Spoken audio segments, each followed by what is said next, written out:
It's Friday the 29th of September and this is Politics UK.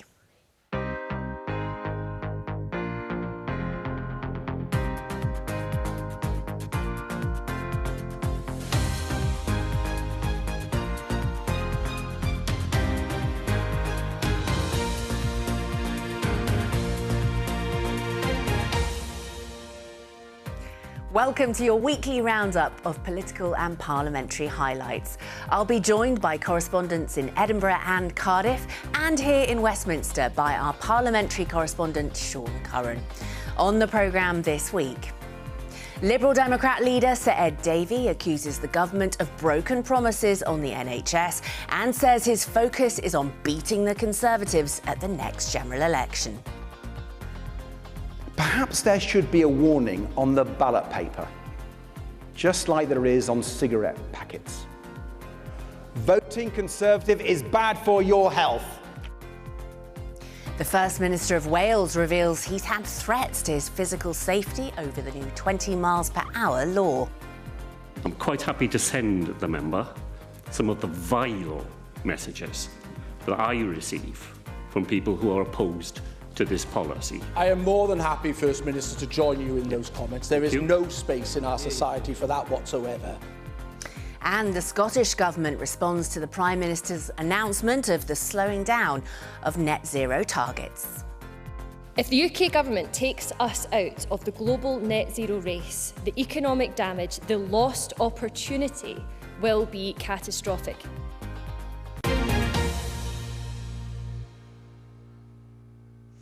Hello, let's start with the Liberal Democrat Party conference. Neither the Commons nor the Lords are sitting at the moment as Parliament is in recess for the party conferences. Well, Sean, thanks for joining us. This was Ed Davey's first speech in person, despite having been leader for 4 years. It lasted for 50 minutes. So what was his message? Yes, well, this was the first time that the Lib Dems had met in person for their autumn conference since 2019. And of course, when they met then, they were preparing for a general election. And now, once again, they find themselves on an election footing. And really, I think what Sir Ed was trying to do, both in this speech and during the week, was prepare his party for the election to come and to get them to focus on the issues he'd like to be talking about in the coming months. So that's healthcare, the cost of living, and the issue of sewage, which has been a big issue in a lot of the seats that the Lib Dems are looking to target in the coming months. Yeah, certainly that is a big issue in a lot of rural constituencies. But he also seemed very focused on attacking the Conservatives. That's very much his line. Yes, a lot of his speech concentrated on the Tories and the government. He, of course, arrived at this conference with a string of by-election victories under his belt, and those were in seats where the Lib Dems had successfully challenged the Conservatives in largely southern, slightly more affluent seats, perhaps. And so it was pretty clear, I think, from the start that what he was trying to do was to tap in to those voters who are unhappy with the government's performance and who would be willing to switch. I'm afraid I have to start this afternoon with an apology.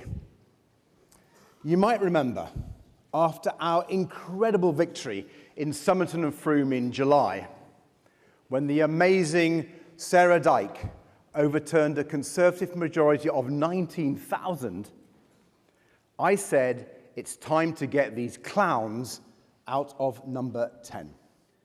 We even wrote it on the side of a big blue cannon. Do you remember?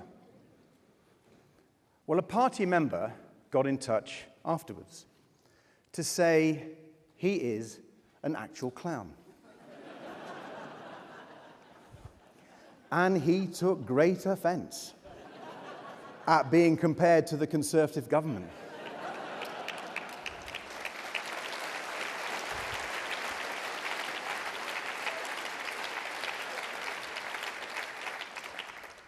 And on reflection, I have to admit, he's got a point.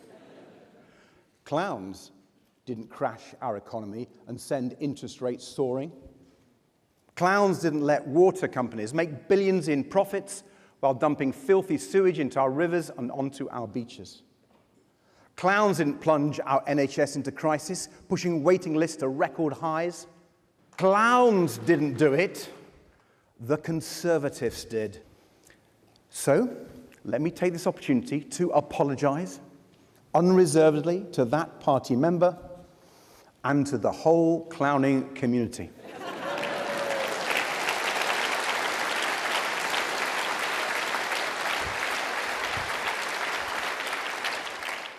I'm sorry, I used the wrong C word. So let me try again. It's time to get these Conservatives out of number 10.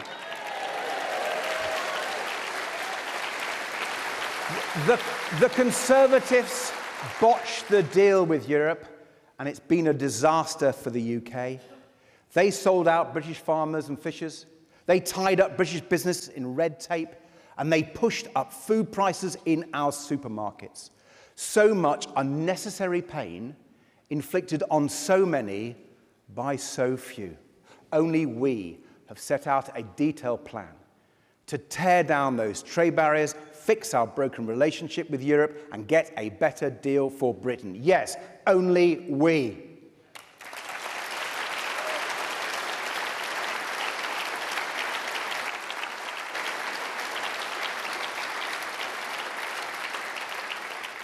Because Labour's plan, if you can call it a plan, is nowhere near that ambitious.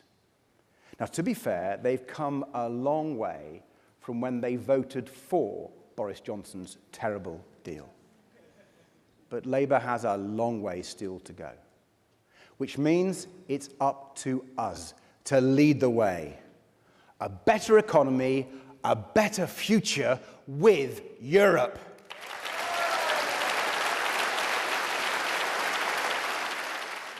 As many of you know, my brothers and I lost both our parents to cancer when we were young.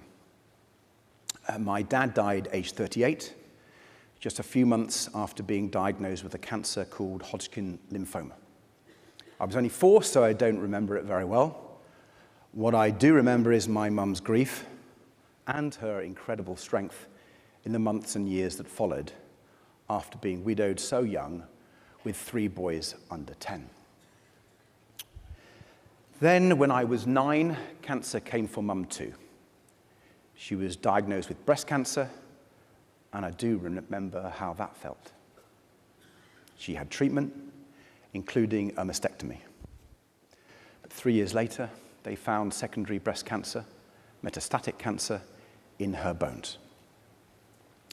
And they told her it was incurable. For me, caring for her became my life, before school and after school. I'd sit for hours on her bed, talking to her, telling her about my day, listening to her stories, trying to make the most of every minute.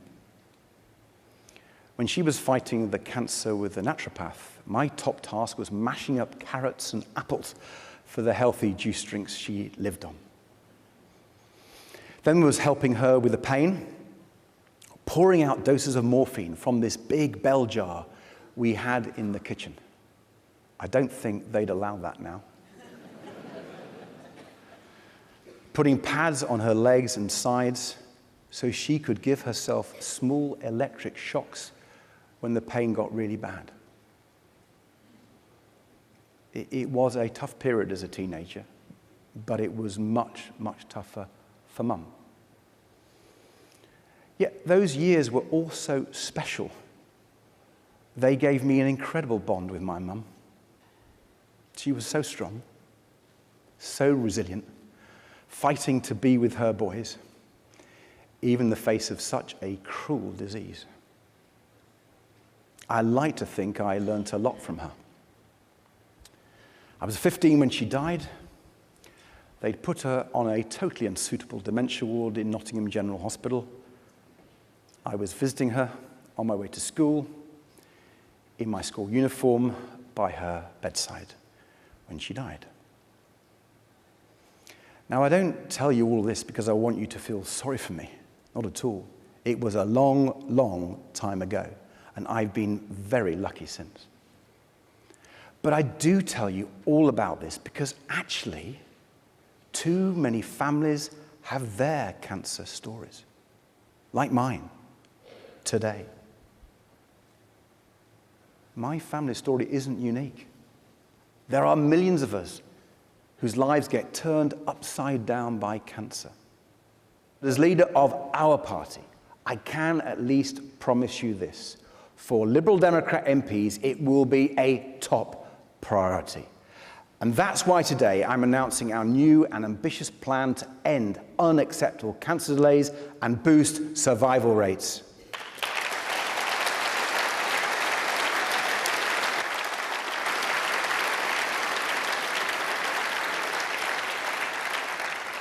We will hold the government to account for every target it misses and every patient it fails.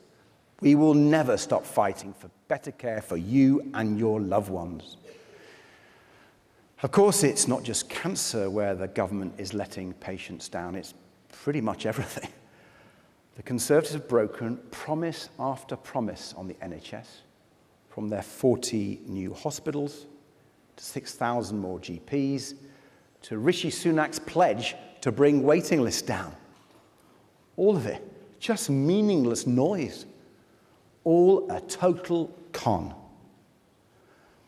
Perhaps there should be a warning on the ballot paper, just like there is on cigarette packets. Voting Conservative is bad for your health.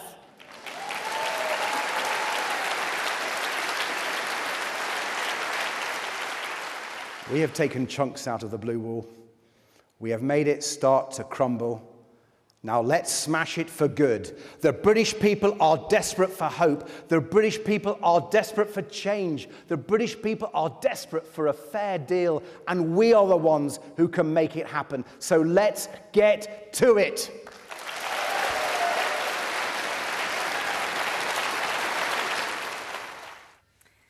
The Liberal Democrat leader, Sir Ed Davey there. Thanks very much, Sean. We'll be coming back to you later in the programme for more on that conference. But now we are heading to Edinburgh, and our Scotland political correspondent, Andrew Kerr, who's at the Scottish Parliament in Holyrood. Andrew, it has been a busy week for you, I know. Let's begin with news on the UK's first official consumption room for illegal drugs. Members of the Scottish Parliament have been discussing how this is going to work in practice. Yes, that's right. It has been a long-running debate here in Scotland. It has really taken years to get here. Now, the Lord Advocate, Scotland's top law officer, has ruled that it's not in the public interest to prosecute anyone who's using a safe consumption room facility. Now, councillors in Glasgow have approved the starting up of that type of facility in the east end of the city. And there are lots of practical implications, though, on how it will work. So there was a joint meeting of Holyrood's Health and Justice Committee earlier in the week to look at some of those implications with a panel of experts.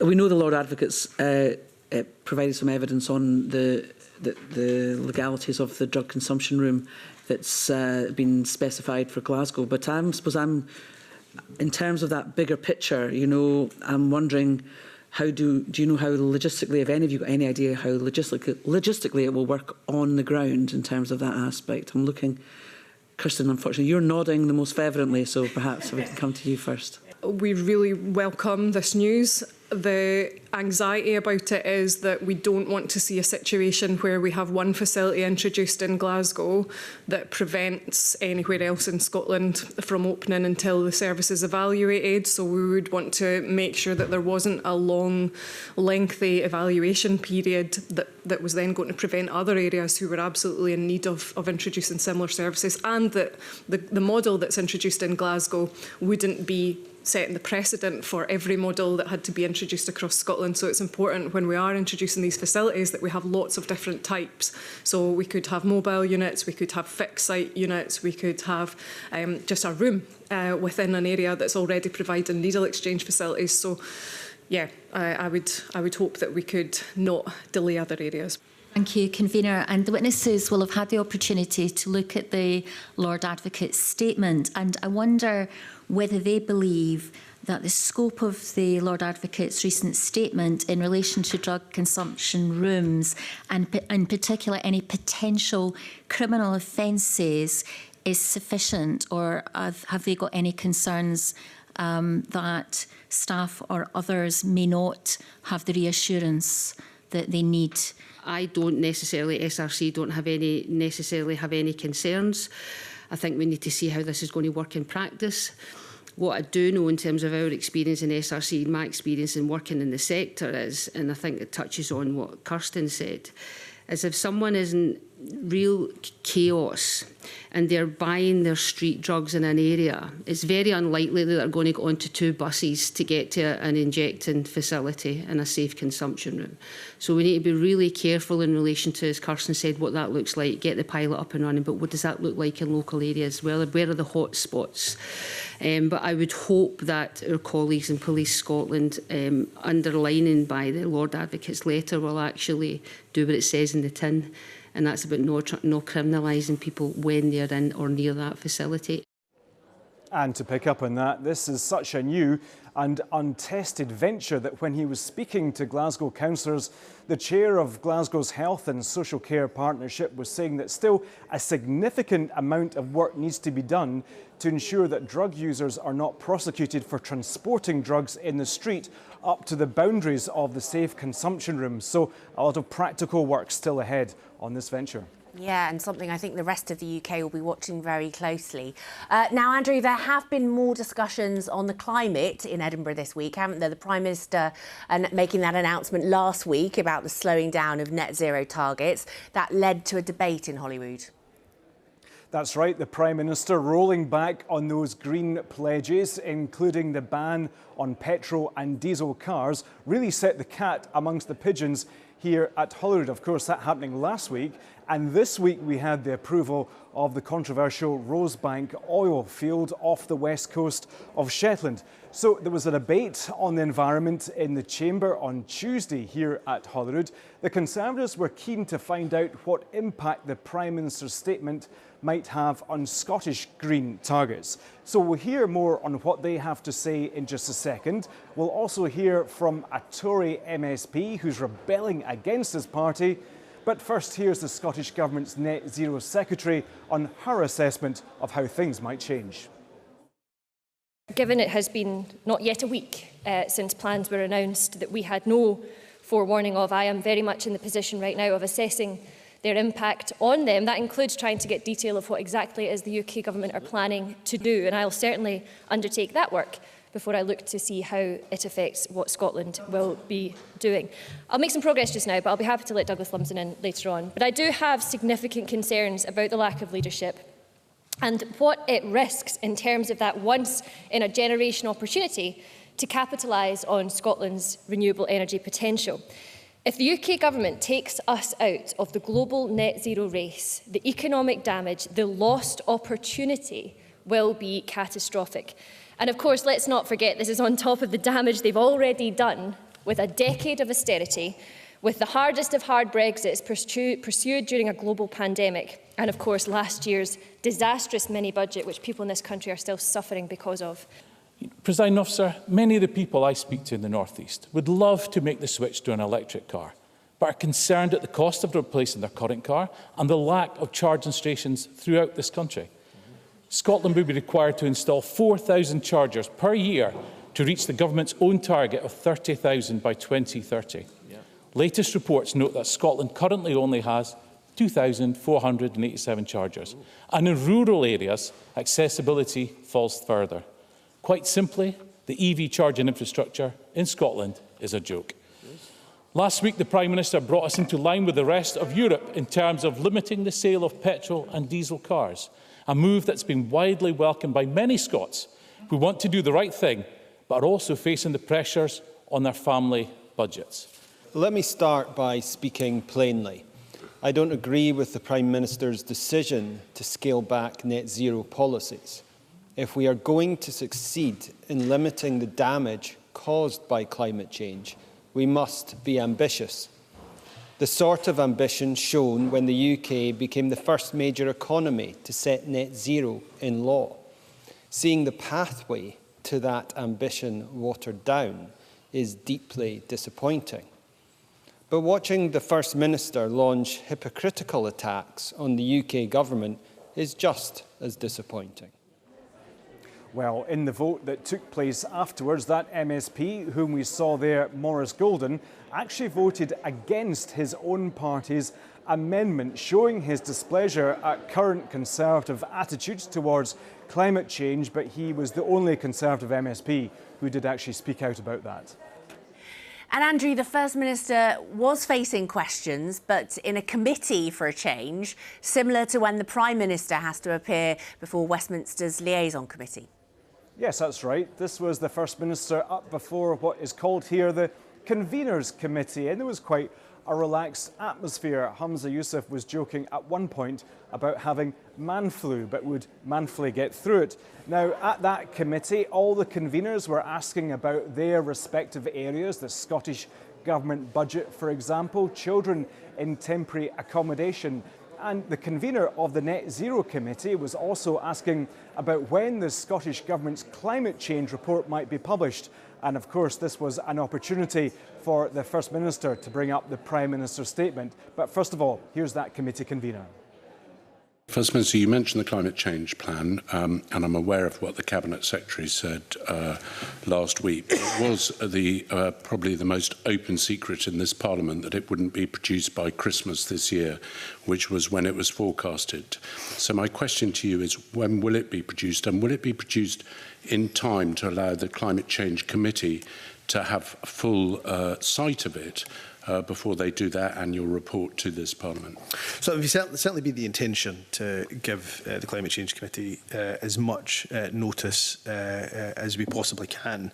I don't think it was inevitable that it was going to be delayed. It's not my reading of the situation. I can see Edward Mountain has a different view of that. But I mean, in all seriousness, we have to understand the implications, particularly around the phasing out of petrol and diesel vehicles. I think Edward Mountain would accept that if the UK government has a different position, then what does that mean for example, the Internal Markets Act? What does it mean, for example, for those who may purchase a car from down south and therefore but use it in Scotland?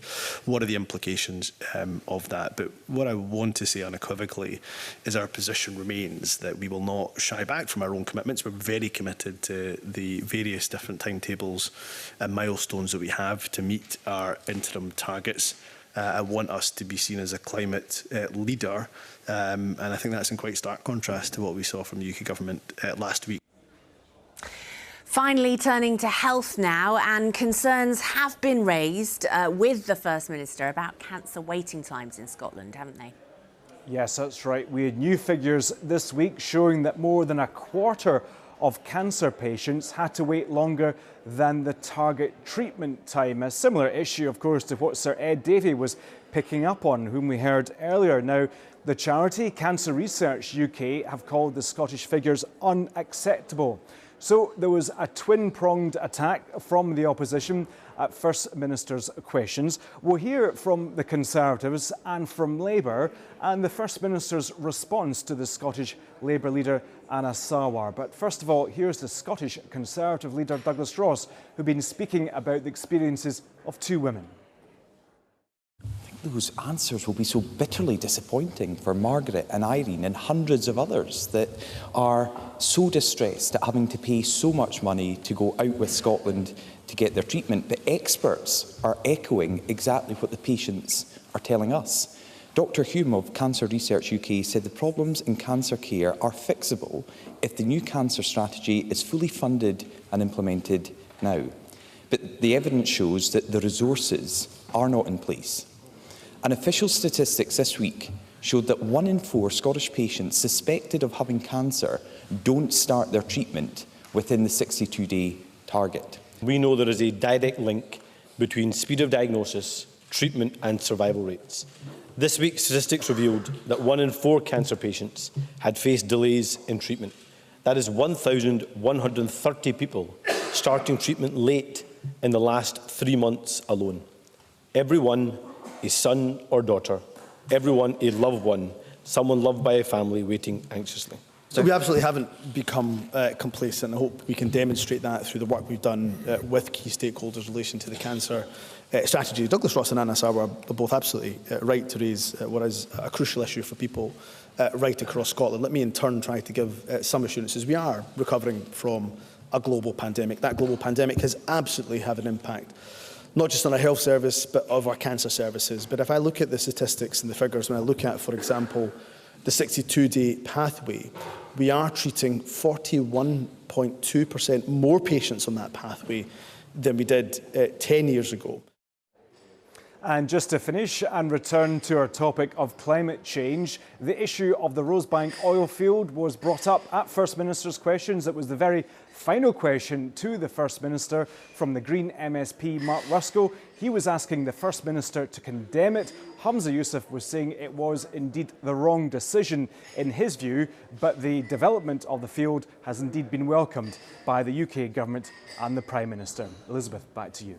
Thanks very much, Andrew. Andrew Kerr at Holyrood there. Right, let's go over to Cardiff now and our Wales political correspondent, Cemlyn Davis, who joins us from the Senedd in Cardiff Bay.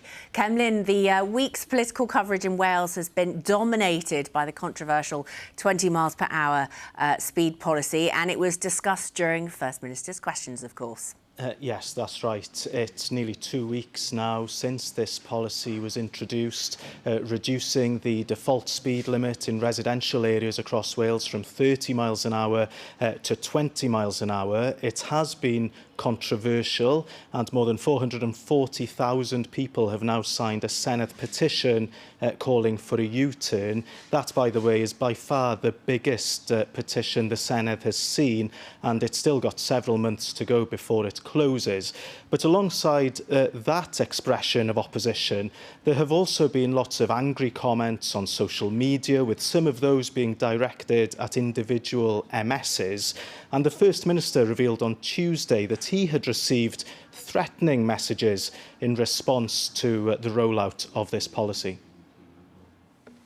I think it's very important to take seriously the views that people express within our democratic process using the petitions system that we have here. I also think that that cuts both ways, and that those people who support the policy and those people who have brought forward the policy are entitled to be treated with respect as well. I'm quite happy to send the member some of the vile messages that I receive from people who are opposed to this policy, and for him to say to them, as I agree with him about people who have a different view to mine, I don't wish to disparage them. I think it'd be good to hear from him that those people who are prepared to say things which are not simply disparaging, but are directly threatening of people's physical safety, that those things are absolutely unacceptable as well. I am more than happy, First Minister, to join you in those comments. There is no space in our society for that whatsoever.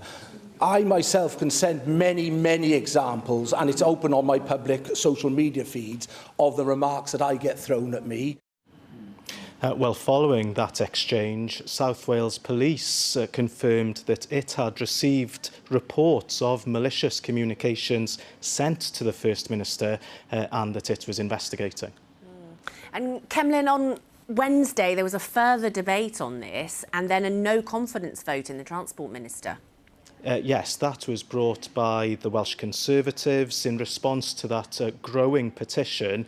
The Conservatives saying that it's clear that people have lost faith in the Transport Minister, Lee Waters. The other parties, though, Labour and Plaid Cymru, accused the Tories of playing political games, and one Labour MS pointed out that the Transport Minister was simply delivering on a manifesto commitment.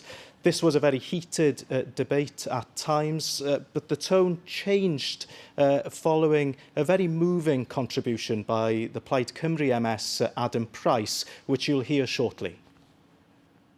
You are pushing ahead with this flawed policy without a care in the world for businesses, emergency services, nurses, carers and motorists who are all going to be affected by this move. And then should we be surprised by your lack of care? This policy doesn't affect you in the slightest, as you are ferried around in a chauffeur-driven ministerial motor all day. Now, Deputy Minister, you and I rarely see eye to eye, and I can accept that. But for me and many others, this 20-mile-per-hour scheme really is a straw that broke the camel's back. And I'm afraid it's time for you to go before you cause any more unnecessary damage. This is is a cynical motion. It is an ugly tactic. It's intended not to improve things, but to whip up people's anger and direct it at one man. It is shameful, reckless, and potentially dangerous behaviour. A Transport Minister pursuing policies that makes it more difficult to get around is a Transport Minister that has failed in his job. We on these benches have lost confidence in him. It's clear the people of Wales have lost confidence in him. So now it's time for the Senedd to vote to say that we have no confidence in him either. It's 51 years ago since one Sunday morning I crawled into my parents' bed only to be told something as a 4-year-old I could hardly fathom. My cousin Malcolm, just a year older, had gone to be with God. The night before, his parents, Agnes and Len, were sat on the bus in Llandybie, waiting to go to Ammanford to meet my parents at the miners' welfare. Malcolm Bach was safely across the road with our grandmother, but in a split second, he decided he wanted to say one last good night.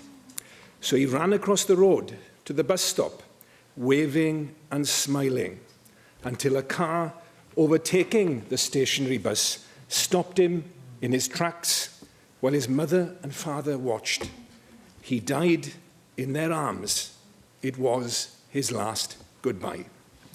And in that instant, their world, our world, and that of the family of the entirely innocent driver became darker and smaller forever. Can we say for certain that if the speed limit had been 20 miles per hour on that stretch of Blaenau Road that night, that my cousin would have been alive today? No. But we can certainly say the chances would have been very significantly higher. I recognise the strength of feeling there is against the change in the speed limit. The number of people who have signed the Senate's petition speaks for itself, and we certainly take it seriously. I understand that lots of people are angry and frustrated. And my message to the more than 400,000 people who have signed the petition is simple. We are listening to what you're saying. We understand that not everybody likes this, and we are willing to be flexible in how this is implemented in your local community. But however, this is the biggest change in the rules of the road since wearing seatbelts became compulsory in 1983.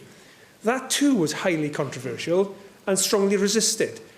Many people found it hard to adjust, but it became accepted, and nobody has suggested we should go back. And that's what happened in areas in this country and right across Europe that have dropped the speed limit too. Nobody wants to go back, and we don't want to go back either. On streets where people and traffic mix, the evidence is very clear that 20 saves lives and cuts casualties. Well, following that debate, a vote was held and the no confidence motion was easily defeated by 42 votes to 16, with only the Welsh Conservatives voting in favour of it. Certainly very emotive to listen to that debate. Away from the row about the 20-mile-an-hour speed limit, there's been some discussion this week about the Welsh Government's plan to tackle child poverty as well. Yes, child poverty is a real problem in Wales, with recent figures showing that more than a quarter of Welsh children live in poverty. The Welsh Government has been consulting on a draft strategy to try and tackle the issue. And on Monday, the Children's Commissioner for Wales, Rocio Cifuentes, gave her response to that strategy when she gave evidence to a Senedd committee. And as you'll hear, she was quite critical. I'm afraid that the draft strategy is, you know, to me, at the moment, mostly a list of relevant policy initiatives and doesn't really spell out exactly what, how, or when, or who will actually deliver against those different policies in order to reduce and eradicate child poverty. So the ambition is not there, the clarity, the detail, the actions aren't there. The Children's Commissioner for Wales, Rocio Cifuentes, there, and her evidence was brought up during FMQs on Tuesday by Plaid Cymru's leader, Rhina Piorwerth. And during his questions to the First Minister, he suggested that the devolution of powers over welfare from London to Cardiff would help the Welsh Government tackle the issue of child poverty. In his response to that, Mark Drakeford rejected that idea. He said that the key is having a Labour government in Westminster. And in the face of that criticism of his draft strategy to tackle child poverty, he also reiterated his own commitment to getting to grips with the issue. I can tell you, this government is absolutely committed to an ambitious approach to child poverty. There is nothing that has motivated me more in all the years I have been in politics than the lives of those young people in my constituency who from their earliest years are blighted by the fact that their families simply do not have the resources they need to offer those young people the chance of growing up in life in the way that we would wish to see them. I am as passionate about that today as I ever have been. And when we have that next Labour government, we will be able to make a real difference. Mark Drakeford there, and he also said that ministers will of course listen to the views that are expressed as part of the consultation process around this draft strategy, and a final strategy is expected to be published before the end of the year. OK, Kemlyn Davis in Cardiff, thank you very much for all of that. Now, finally, back to Sean and the Lib Dem conference. Now, earlier we were talking a lot about Ed Davey's speech. That went down very well, but it wasn't all plain sailing, was it? There was a row about housing targets. Yes, well, we heard Ed Davey there talk about the blue wall, this set of Conservative seats where the Lib Dems are very hopeful that they can make progress based on those by-election victories they've had. And as this week began, we saw a bit of repositioning by Ed Davey, dropping some policies. At the beginning of the week, there was much talk of him dropping a long-standing policy to increase income tax by a penny to pay for public services. And he was saying, well, we don't need to increase taxes more because the Conservatives have increased taxes. And then this dropping of another policy, the idea that there would be a housing target. Now, for some time now, the Lib Dems have had a policy that they would build more than 300,000 homes in England every year. And Ed Davey wanted to drop that going into the next election. Now, the Lib Dems are different from the other parties because you often get very feisty debates during their conferences, and there is often the realistic prospect that the leadership might not get its way. And so this proposal from Ed Davey clearly aimed at reassuring perhaps some of those Conservative voters in some of those seats, like the one they won a couple of years ago in Amersham, that they're not going to start imposing targets for house building. So this caused a lot of emotion, and we got a very lively debate. We're bringing forward an ambitious target for social housing. Conference Liberal Democrats will build 150,000 new homes for social rent every year.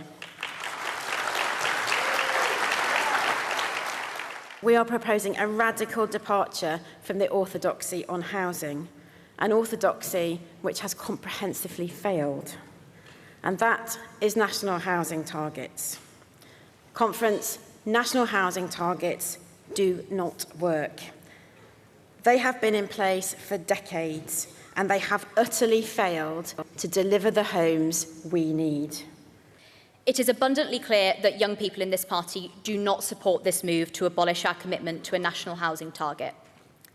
For many of us, this is not just a debate on policy, but a debate on whether we as young people will ever have a realistic prospect of owning our own home. The Liberal Democrats should be a natural home for young people. We have long advocated for more action in response to climate change. We have a strong record on education, and we are unequivocal in our support for human rights and equal opportunity. Supporting a national target is a clear signal to young people that we as Liberal Democrats are listening and that we are not going to leave young people behind.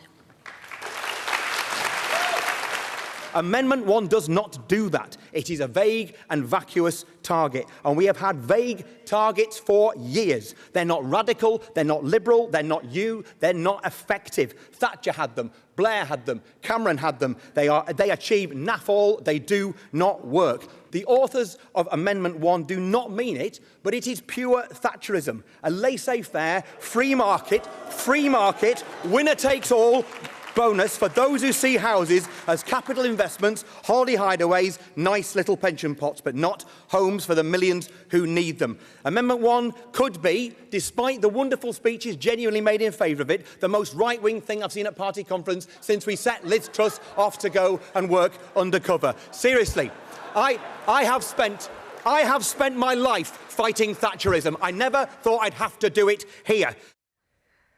Some plain speaking there from former leader Tim Farron, and the leadership lost. They did indeed. Their proposal to strike out this target was rejected, so they'll go into the next election with that target to build more homes in England. And another sticky area was the EU, wasn't it? Because Sir Ed Davey in his speech spoke about a closer relationship, but he also kind of said rejoining is off the agenda.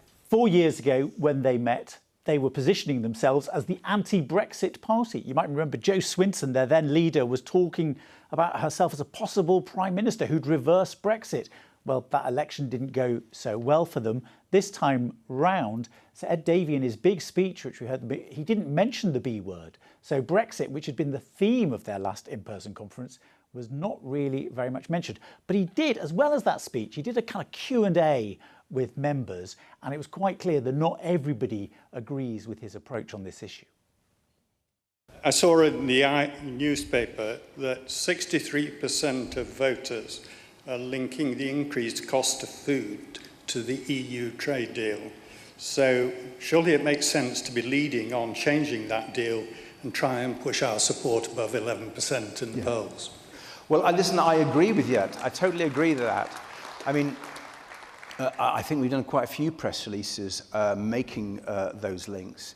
And one of the ways we've been doing it is talking about farmers and how farmers feel utterly betrayed by the Conservatives' trade deal with Europe, and indeed their other trade deals which have been so shocking for Britain's agriculture sector.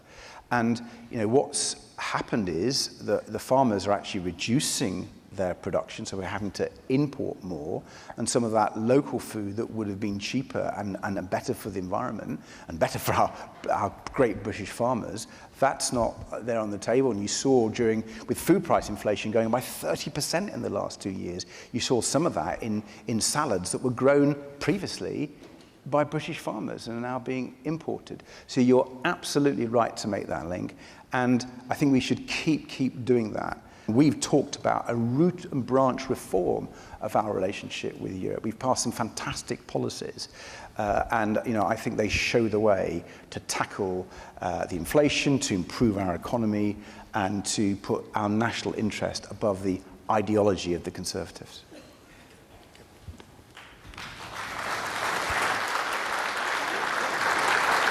Campaign not to rejoin the EU. That's the big question.